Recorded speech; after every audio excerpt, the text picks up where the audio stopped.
ہم سفر پیر بھائیوں، میرے پاس وہ الفاظ نہیں جب میں طاہر بادشاہ صاحب کو مرحوم کہوں۔ یہی دربار تھا،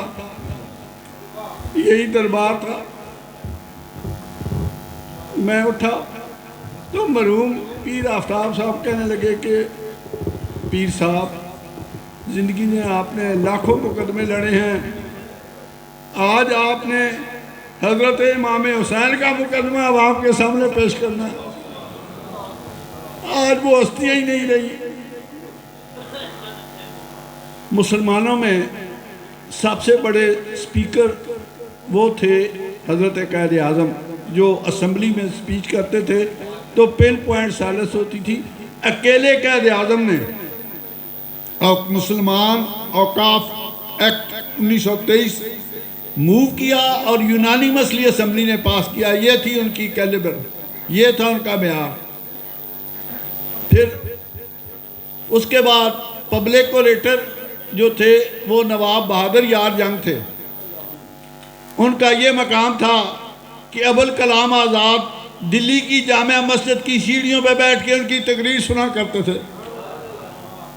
پھر سر رضا علی تھے جو کہتے تھے کہ تقریر تو اسمبلی میں ہوتی ہے، اپنوں سے تو گفتگو کرتے ہیں، لیکن آج میں گفتگو بھی نہیں کروں گا، تقریر بھی نہیں کروں گا۔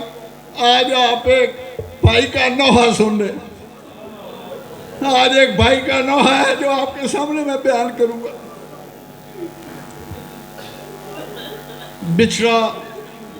بچھڑا وہ اس ادا سے کہ رت ہی بدل گئی، بچھڑا وہ اس ادا سے کہ رت ہی بدل گئی، ایک شخص سارے شہر کو ویران کر گیا۔ آج یہ شہر ویران ہو گیا، میرا بھائی مجھ سے بچھڑ گیا، آپ کا مرشد آپ سے بچھڑ گیا، آج یہ شہر ویران ہے۔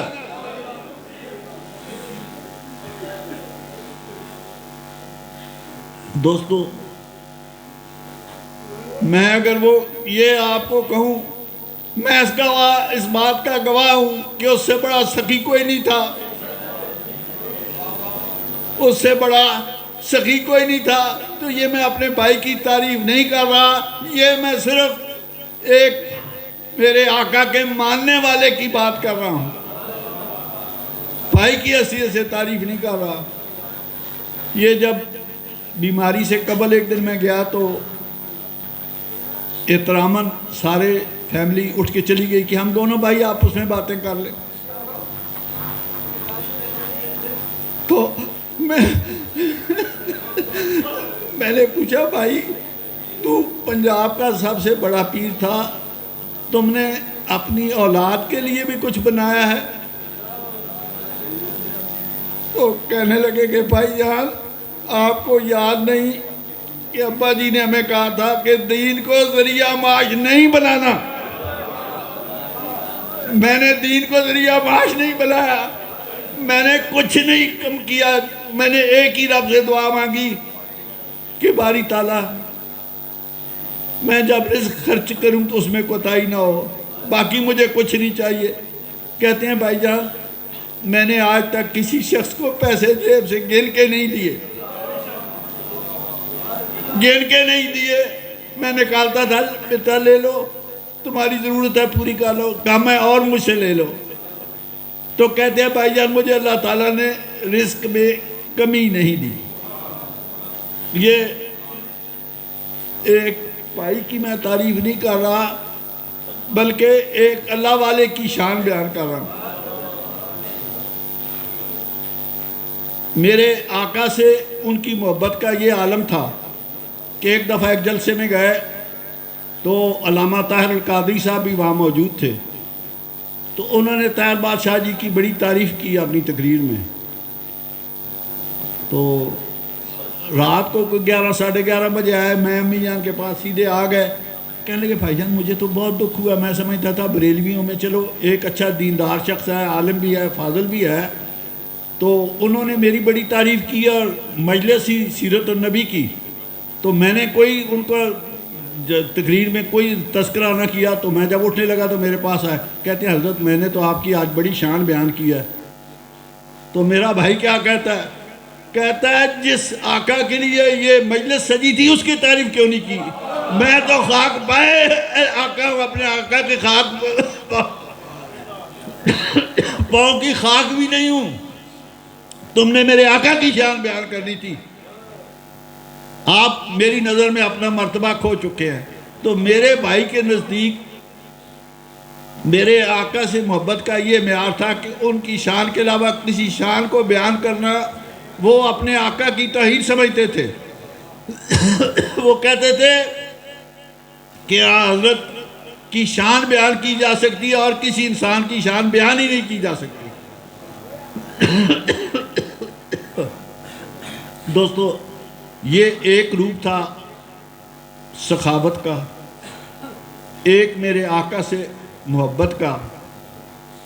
تیسری بات جو آپ نے محسوس نہیں کی وہ یہ تھی کہ اہل بیت سے محبت بھی ان کی رگ رگ میں بسی ہوئی تھی۔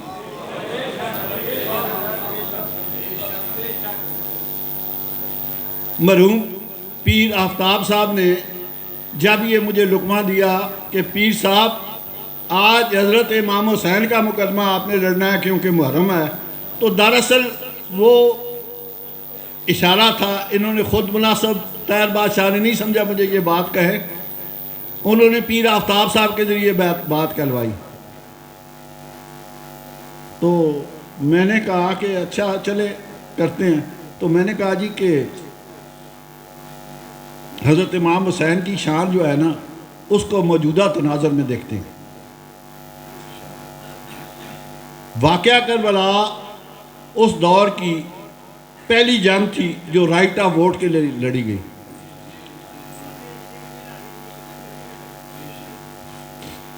قائد اعظم حضرت قائد اعظم حضرت امام حسین کے فالوور تھے۔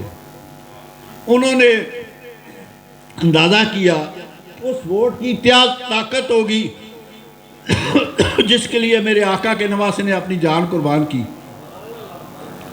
انہوں نے ووٹ کی طاقت کو لے کے ہندوستان کو توڑ کے پاکستان بنایا۔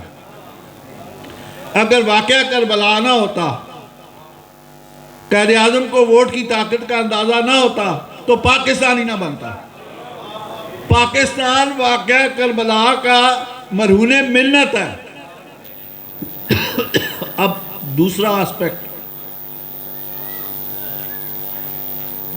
آسپیکٹ آپ کو بتاتا ہوں، وہ یہ ہے کہ ہندوستان میں جین مت اور بدھ مت اس ترتیب ہندوستان میں پیدا ہوئے دونوں دن۔ آج دنیا میں اربوں بدھسٹ موجود ہیں، جینی لاکھوں میں موجود ہوں گے۔ ہندوستان میں نہ کوئی بدھسٹ ہے نہ کوئی جینی ہے۔ کیا وجہ ہوئی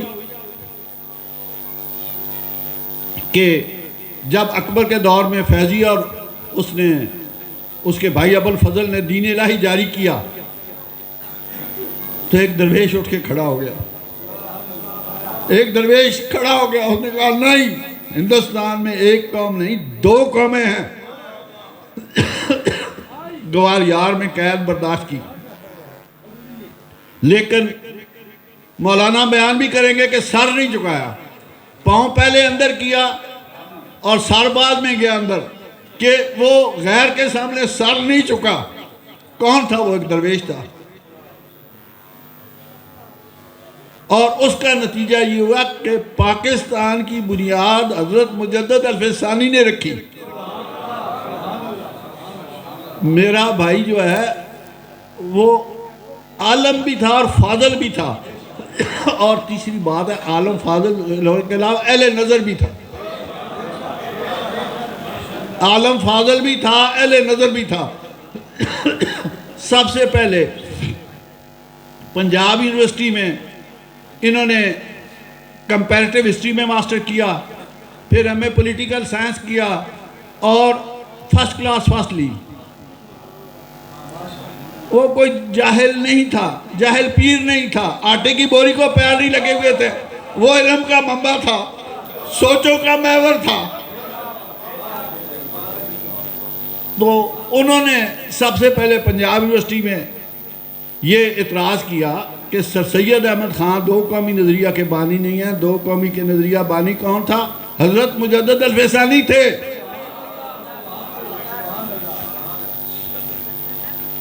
تو حضرت مجدد الفیسانی اب بتائیں کہ اصحاب صفا جو تھے، اسلام میں تو ربانیت کا تصور ہی نہیں تھا، لیکن جب بنو امیہ نے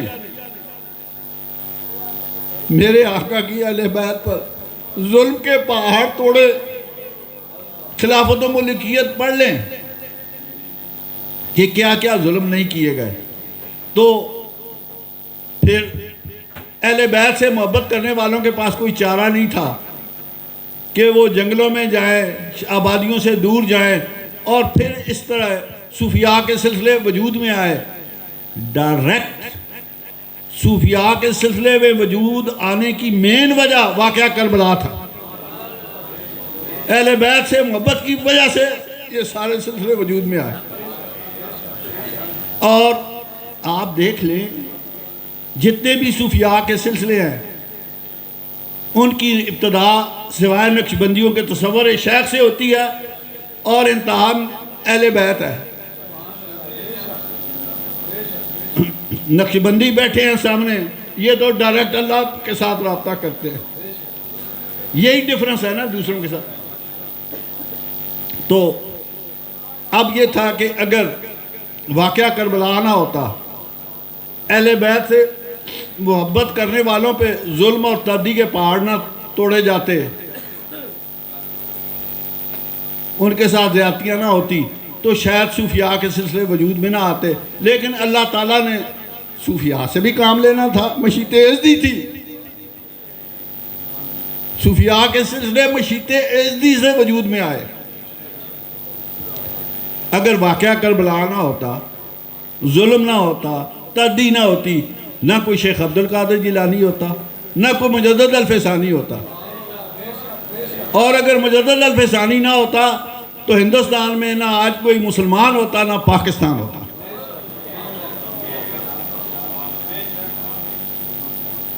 تو میرے بھائی تو ان نظریات کے ترجمان تھے۔ اب آپ کو ایک اور تصویر کا رخ بتاؤں، آپ نے ان میں صبر، تحمل، برداشت دیکھی ہے، لیکن ان کے اندر ایک انقلابی تھا، ان کے اندر ایک انقلابی تھا۔ میرا تو بچپن کالج کی زندگی اکٹھی گزری، میں کئی دفعہ روکتا بھی تھا، تو خاص کر کے ان کو بہت زیادہ دلی تکلیف ہوئی جب ایوب خان نے ظلم اور تشدد سے محترمہ فاطمہ جناح کو ہرایا۔ اب میں آپ سے ایک اور سیاسی بصیرت کی بات کروں، وہ یہ کہ میں 7ویں جماعت میں پڑھتا تھا جب ایوب خان کا مارشل لا لگا، چورا شریف اکتوبر میں عرس تھا، تو اخبار بہت آئے۔ اس دن تو کوئی گفتگو نہیں، اگلے دن صبح میں ناشتے پہ، اللہ تعالیٰ غریق رحمت کرے، اپنے والد مرحوم کے ساتھ ناشتے پہ بیٹھا، تو کیا جملہ کہا، آپ نقشبندیوں گوار ہیں نا، 27-28 اکتوبر 1958 کو کیا کہا؟ انہوں نے کہا یہ ایوب خان پاکستان بنانے والوں کو پاکستان سے جدا کر دے گا اور پاکستان ٹوٹ جائے گا۔ یہ آپ کی امانت تھی، میں نے پہنچا دی آپ تک۔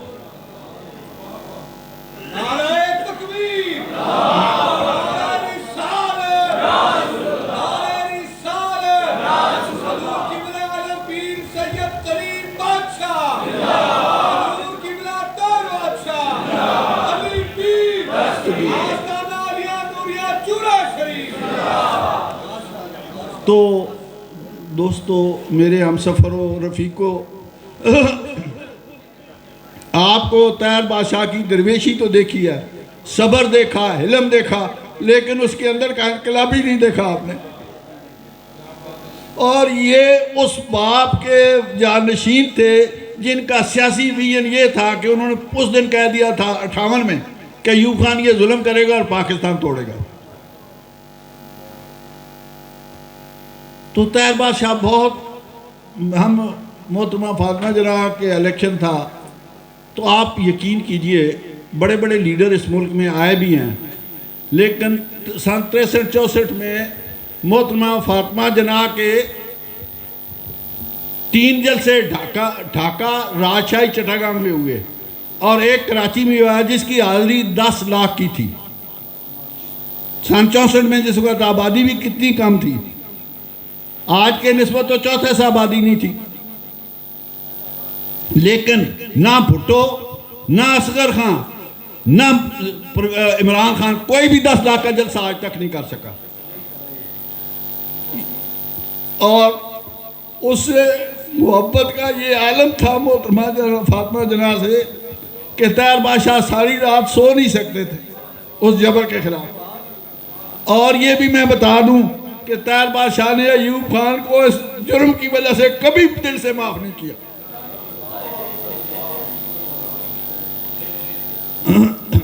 دوستو، میں اور طاہر بادشاہ کھانا کھا رہے تھے، اٹک ایک ہوٹل ہے بسم اللہ ہوٹل، اس کا کھانا اچھا ہوتا تھا، کالج پڑھتے تھے. تو وہاں پہ جو اس ہوٹل کا مالک تھا وہ امرتسر کا مہاجر تھا. تو ہمیں تو پتہ نہیں چلا، کسی بندے نے بکواس کی محترمہ فاطمہ جناح کے متعلق.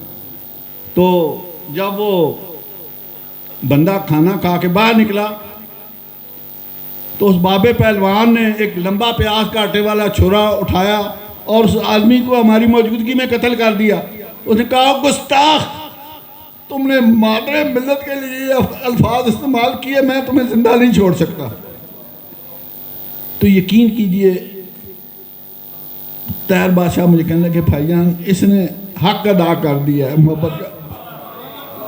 تو طاہر بادشاہ صاحب کی پاکستان سے، قائد اعظم سے محبت کا آپ اندازہ نہیں کر سکتے. اور وہ اس ملک میں صحیح انقلاب لانا چاہتے تھے.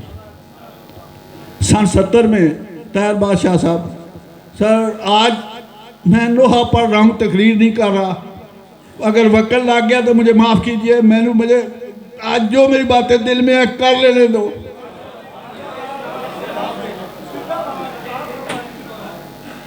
سن 1970 میں یحییٰ خان کا مارشل لا تھا تو طاہر بادشاہ بہت زبردست تقریریں کرتے تھے.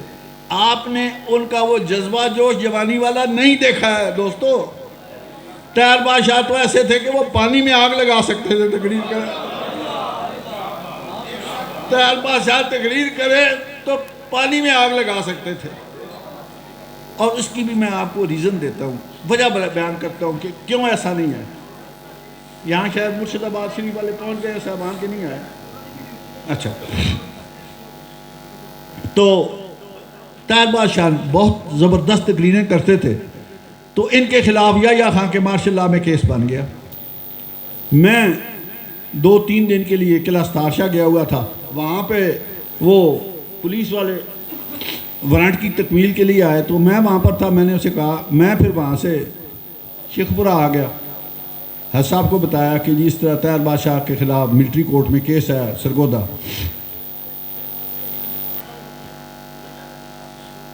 حج صاحب نے کہا چلیں، وہ انقلابی ہے، میں کیا کر سکتا ہوں. کیا کہا؟ اتنی دیر میں کھاریاں کے قریب ایک گاؤں ہے، وہاں سے ایک بزرگ ملنے آ گئے. تو میں گیا تو کہنے لگا میں نے حج صاحب سے سلام کرنا ہے، میں پرانا عقیدت مند ہوں. بیٹھے حج صاحب نے پوچھتے حج صاحب نے پوچھا جی آپ کا بیٹا ہے غالباً فوج میں تھا. ہاں جی وہ کرنل ہے. کدھر ہے جی؟ سرگودے میں. اللہ والو، وہ سرگودے میں. تو اس نے کہا جی میں باہر جا کے اس کو فون کر دیتا ہوں کہ سنا تو ہم چلتے ہیں. میں طاہر بادشاہ صاحب اور بابا جی بیٹھے گاڑی میں گئے تو کرنل صاحب نے بڑا پرتکلف کھانے کا انتظام کیا، نماز پڑھی. تو عشاء کے بعد وہ کافی منگوائی. تو انہوں نے کرنل صاحب نے پوچھا جی کہ کیسے تشریف لانا ہوا؟ میں نے کہا جی یہ مسئلہ ہے. کہتا جی میں ہی وہ بد نصیب ہوں جو اپنے مرشد کا ٹرائل کروں گا، میں ہی وہ بد نصیب ہوں.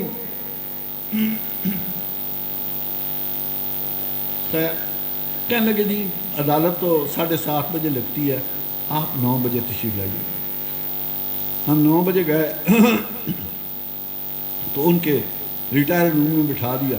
تھوڑی دیر بعد وہ جو انسپیکٹر نے رپورٹ کی تھی وہ آ کے میرے پاؤں پڑ گیا. کہنے لگے جی مجھے اللہ واسطے معاف کر دیں، میرے چھوٹے چھوٹے بچے ہیں.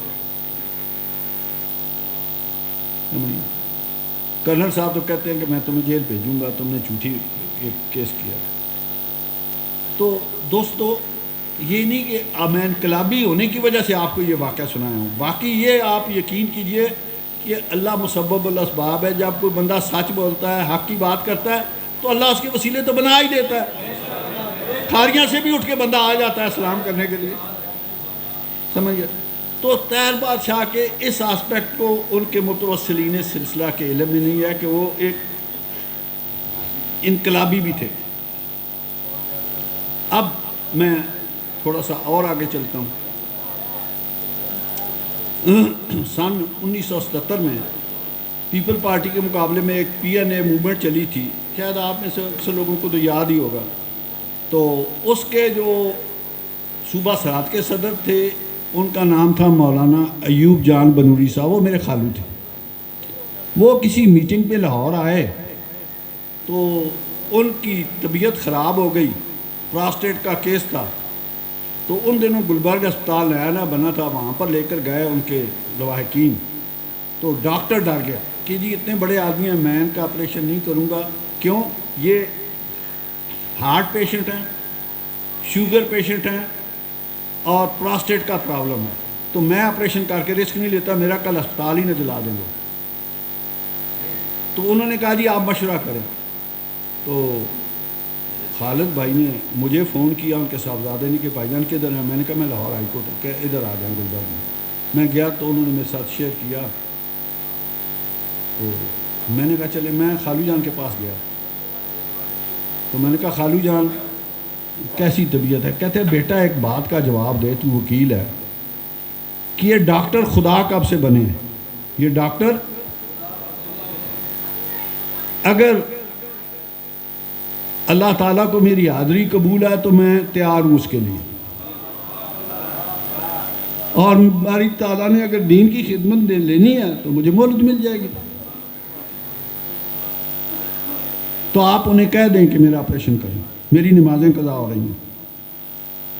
میں نے ڈاکٹر کو لکھ کے دے دیا، آپریٹ کر دیا. وہ ڈاکٹر اتنا خوف زدہ تھا کہ مجھے کہنے لگا سر آپ ایک مہربانی کریں، یہ ICU میں اندر کسی نے جانا نہیں ہے، آپ بھائی صاحب کو بھی لے جائیں. طاہر بادشاہ صاحب بھی پہنچ گئے. اب 2 کاریں تھیں، ایک میں میرا خالد بھائی تھے، طاہر بادشاہ اپنی کار میں تھے، یہ حصہ والی سرخ کار. تو جب داتا دربار کے پاس پہنچے تو طاہر بادشاہ مجھے کہنے لگے بھائی جان حاضری دے لیں. دوستو میں زندہ ہوں، میں شہادت دے رہا ہوں. ہم وہاں گئے، حاضری دی، باہر نکلے تو دونوں کاریں پھولوں سے لدی ہوئی تھی.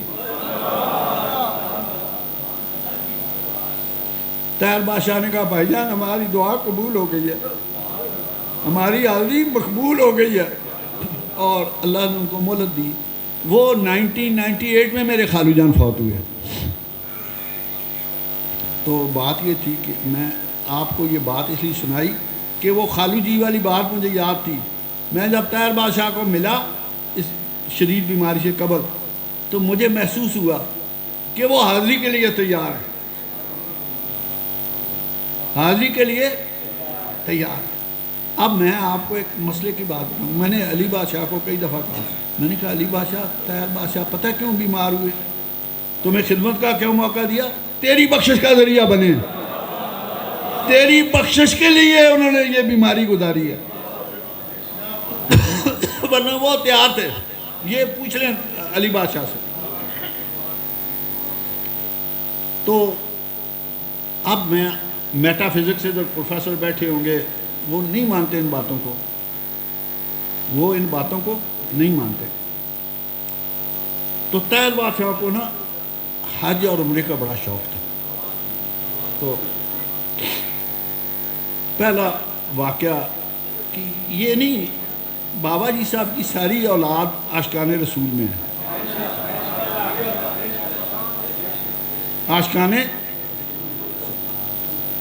تو اللہ تعالیٰ میرے والد صاحب کو جنت الفردوس میں جگہ. ان کے کزن تھے پیر ایوب سلطان صاحب. تو یہاں کوئی برادری میں اتار چڑھاؤ ہوتے ہیں، کوئی ایسا مسئلہ ہوا. تو میں آیا ہوا تھا چورا شریف، مجھے پتہ چلا جو انجرڈ لوگ تھے. میں نے کہا کہ جی میں ان کے گھر جانا چاہتا ہوں. تو بابا قادر بخش مجاور تھا، شاید پرانا یاد ہوگا. تو میں جب مسجد سے نکلا، میں جوتا پہن لگا تو میرے پاؤں میں لیٹ گیا. کہنے لگا کرمال ہے پیرا، تیرے باپ دادے دا نمک کھادا سی، نمک کرام نہیں. میں تیروں نہیں جان دینا اس کا، میں نہیں جان دینا. میرا سر کچل دیتے چلا جا. میں کہا کیوں؟ کہتا ہے آج آپ کے ادھر رشتہ داری ہے، آج یہ مسئلہ ہوا ہے، کل کوئی آپ پہ فائر آ جائے، آپ اندر پردے میں ہوں گے، ہم باہر ہوں گے، ہمیں کیا پتہ چلے گا کیا ہوا ہے، تو آپ نہ جائیں. میں نے کہا نہیں بابا مجھے کوئی خطرہ نہیں ہے، میرا ایمان مضبوط ہے، مجھے کسی سے خطرہ نہیں ہے. میں چلا گیا. تو وہ پیر مختار حسن شاہ صاحب زخمی تھے، ان کی والدہ زندہ تھی مرحومہ. تو میں گیا تو ایک چارپائی بچھی ہوئی تھی، تکیہ رکھا ہوا چادر. تو میں گیا تو میں کھڑا ہو کے سلام کیا. تو کہتے ہیں بیٹے بہت برے دن میرے کہا ہے، بہت، لیکن میرے بیٹے زخمی ہیں، لیکن جب آپ آ گئے ہیں نا تو اگر وہ دونوں مار بھی جاتے تو میں آپ کو خون بخش دیتی، میں آپ کو خون بخش دیتی. آپ جائیں، آپ پیر خادم بادشاہ کے بیٹے ہیں، آپ کو کوئی پریشانی نہیں ہوگی آج کے بعد. میں چلا گیا اسلام آباد. وہاں سے ایک دوست وکیل تھے، ان کو ساتھ لیا.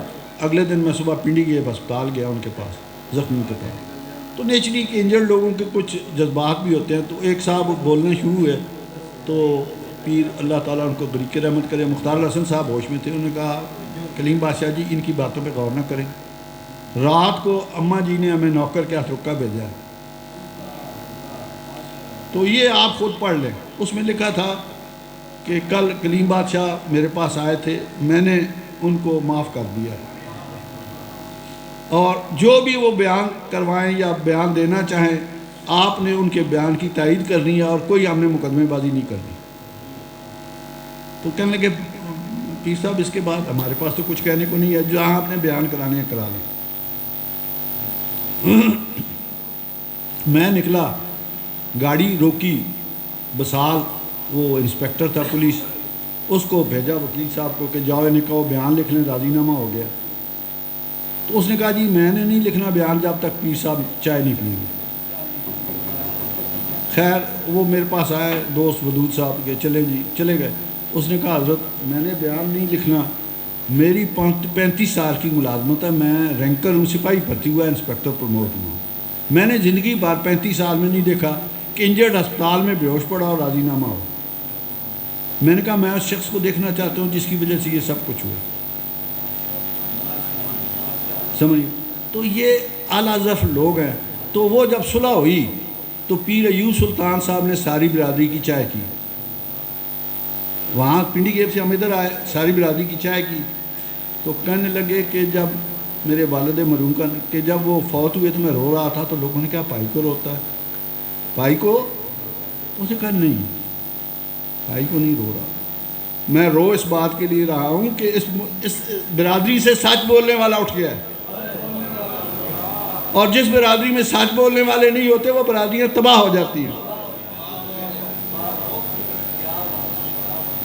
تو کہنے لگے کہ بیٹا آپ میرے بیٹے ہیں، میں سوچتا تھا کہ پیر خادم بادشاہ صاحب کے بعد اس خاندان کا کیا بنے گا، لیکن جو کچھ آج نے کر دیا ہے اس کے بعد اب مجھے مرنے کا کوئی دکھ نہیں ہے.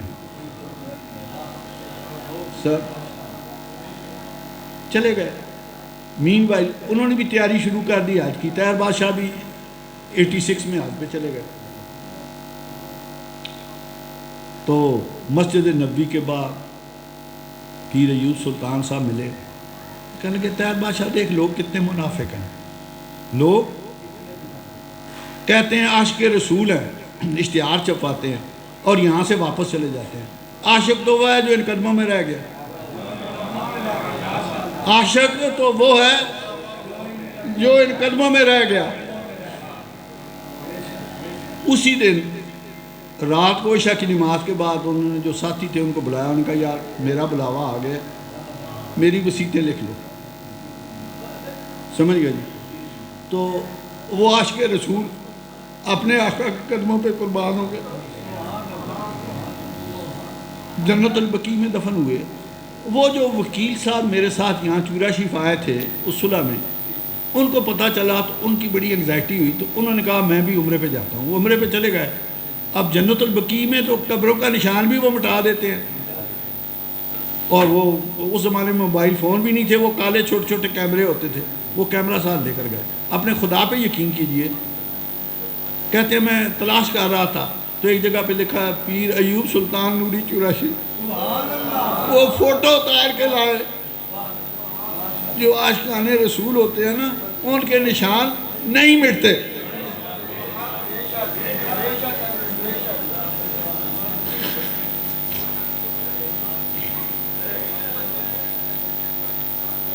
تو دوستو بات یہ تھی کہ یہ ایک ایسا ماحول تھا جس میں ہماری پرورش ہوئی, جس میں ہمارا جو ہے زندگی میں دیکھا. تو میں بیان کر رہا تھا کہ طاہر بادشاہ نہ صرف ایک انقلابی تھے بلکہ وہ پانی میں بھی آگ لگا سکتے تھے. اس قسم کے اسپیکر تھے.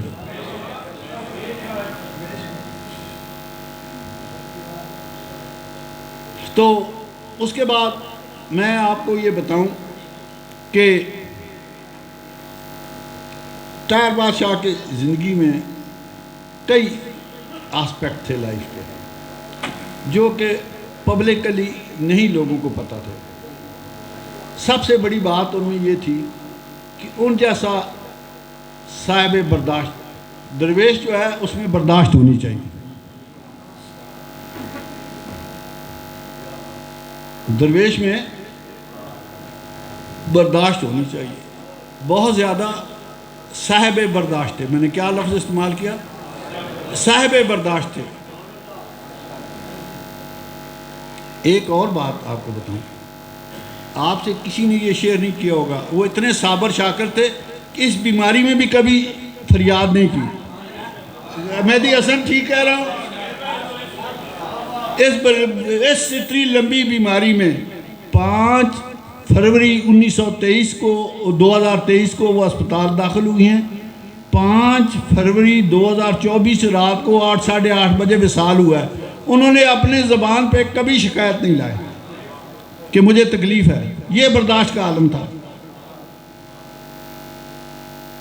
اب ان کا میں آپ سے یہ بھی کہوں کہ ان کا پولیٹیکل ویژن جو تھا, سیاسی نقطہ نظر, وہ یہ تھا کہ پاکستان ہمارے پاس ہمارے بزرگوں کی امانت ہے.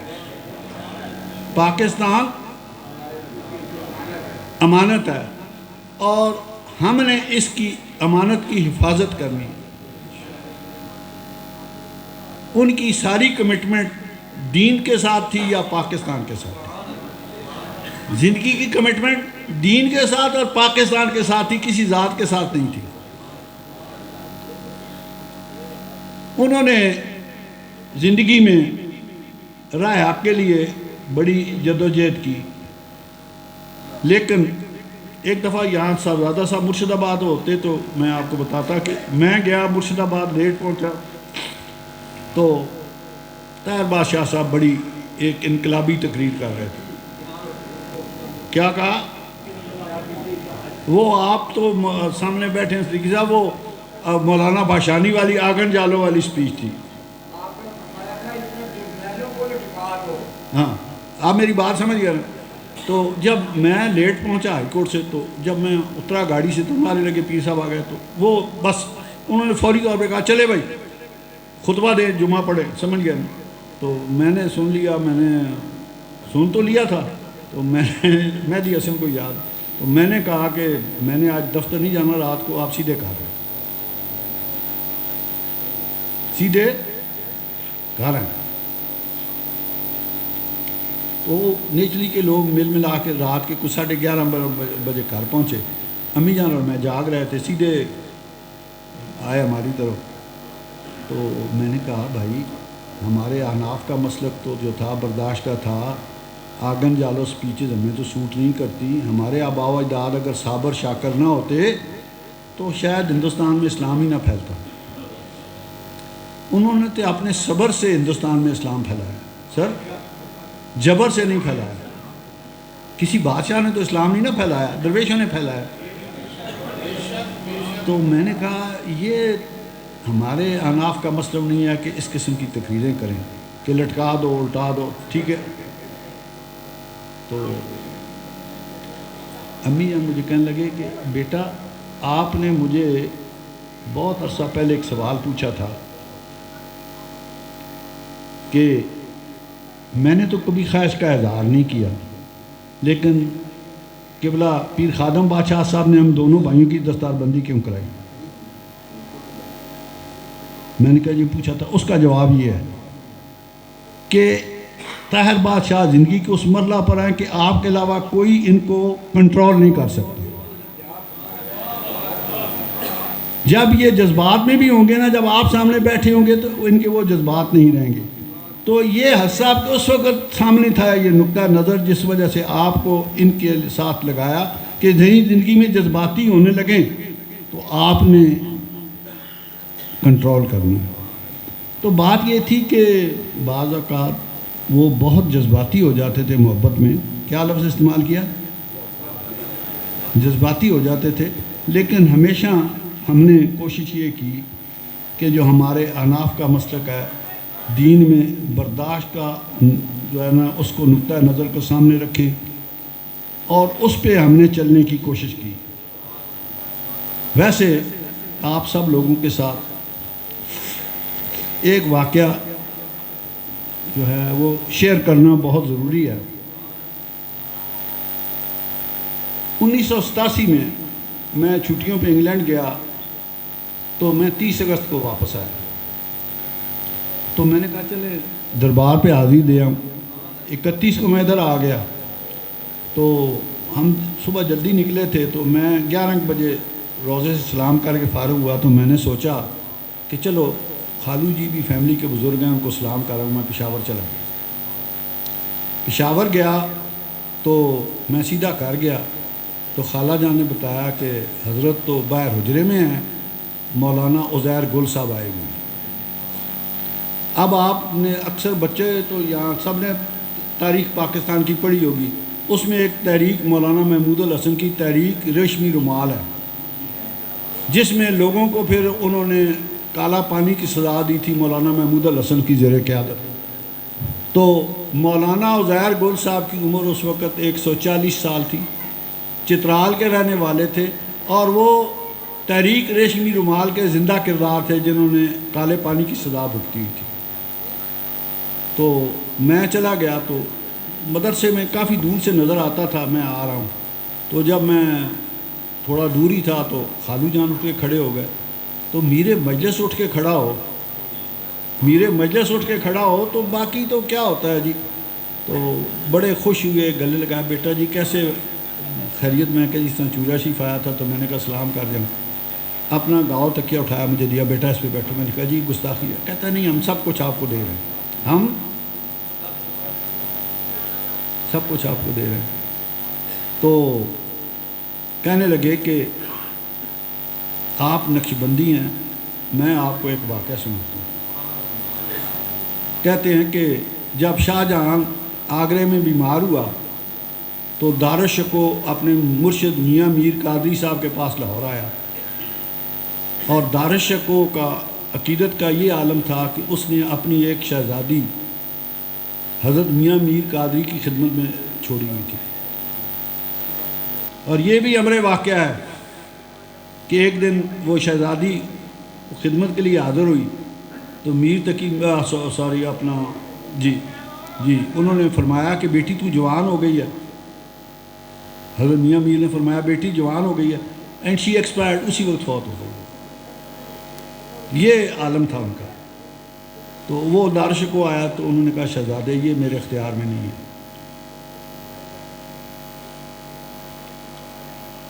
تو بات اورنگزیب تک پہنچی، وہ دکن میں تھا، اس کے جاسوسوں نے اطلاع دی، وہ دکن سے بھاگا تو وہ اپنے مرشد خواجہ معصوم صاحب کے پاس سرحان شریف حاضر ہوا. تو اس نے کہا جی مجھے ہندوستان کا بادشاہ بنا دیں. تو ان کا شہزادے یہ تو میرے اختیار میں نہیں ہے. تو انہوں نے کہا حضرت اورنگزیب سیاسی آدمی تھا نا، اس نے کہا حضرت جس کے اختیار میں اس کا پتہ بتا دیں.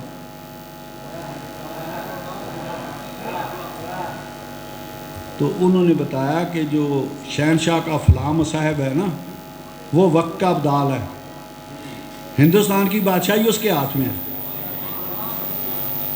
اورنگزیب گیا محل میں تو کلہ اتاری اور ان کو پکڑا دی اور لوٹا لے لیا ان سے، کہنے لگا وضو میں خود کروں گا، میرے آقا کی سنت ہے.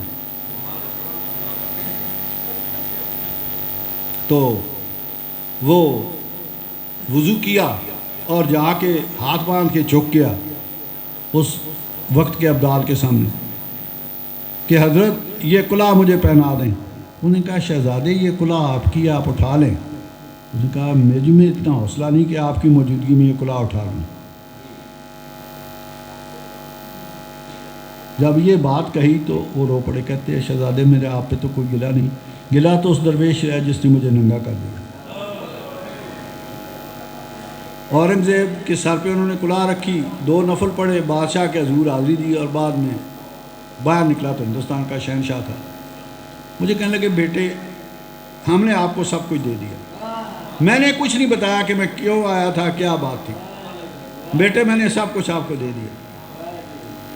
ہماری پروونشل بار کونسل کی میٹنگ تھی تو 2-3 دن بعد میٹنگ تھی، دوست اکٹھے ہوئے، میں گیا تو جی آگے وائس چیئرمین کا پروونشل چیف کا الیکشن ہے، کون لڑے گا؟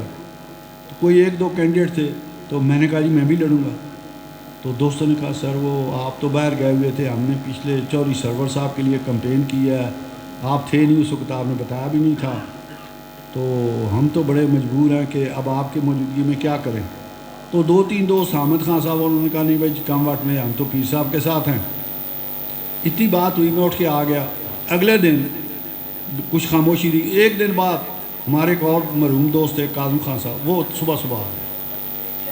سنائے خان صاحب کہتے ہیں جس وقت آپ نے کہا نا کہ میں الیکشن لڑوں گا تو آپ تو تشریف لے آئے، تو میں نے بعد میں سب کو کہا کہ سید زادے کی آنکھ میں خون اتر آیا، ہٹ جاؤ، رستہ دے دو، ہم کچھ نہیں کر سکیں گے. سر یہ کانفیڈنس میں نے نہیں دیکھا. کہتا ہے میں نے ان کو کہہ دیا تھا، میں نے کہا یار یہ سب جھوٹ ہے، یہ جو کانفیڈنس ہے یہ نہیں. وہ کانفیڈنس کس نے دیا تھا؟ بیٹا سب کچھ دے دیا. سر تو میں نے کہا اب کیا ہوا؟ کہتا ہے جی وہ رات کو چودھری سرور صاحب کو ہائی کورٹ کا جج بنا دیا ہے، آپ ہمارے کینڈیڈیٹ ہیں. اور میں نے 8-32 سے چھوٹا ہاؤس تھا 40 کا، 8-32 سے 32 ووٹ میرے تھے، 8 مخالف کے تھے، میں اس طرح پورے پروونشل چیف بن گیا. بڑی ینگ ایج میں.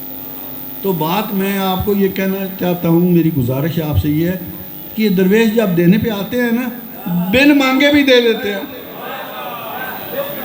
کسی کی نہیں میں بات کر رہا، میں اپنی بات کر رہا ہوں، مجھے بن مانگے ملا ہے. تو میں آپ کو یقین دلاتا ہوں کہ جن محبتوں سے آپ آئے ہیں انشاءاللہ بن مانگے آپ کو سب کچھ ملے گا. بن مانگے سب کچھ ملے گا. باری تعالیٰ ان پر خلوص دوستوں کی مشکلیں آسان فرمائے، اہل پاکستان کی مشکلیں آسان فرمائے. اللہ تعالیٰ ہم سب کا حامی و ناصر ہو. میں آپ سے باتیں کرتا رہوں تو شاید اور بھی وقت گزر جائے، لیکن مجھے احساس ہے کہ آپ لوگوں نے بھی جانا ہے، بارش بھی ہو رہی ہے، سفر بھی ہے، اور لوگوں نے بھی کچھ نہ کچھ حاضری دینی ہے. تو اس لیے ایک دعا کے ساتھ آپ سے اجازت کرو. اللہ تعالیٰ آپ سب کا حامی و ناصر. آئیے جی مولانا.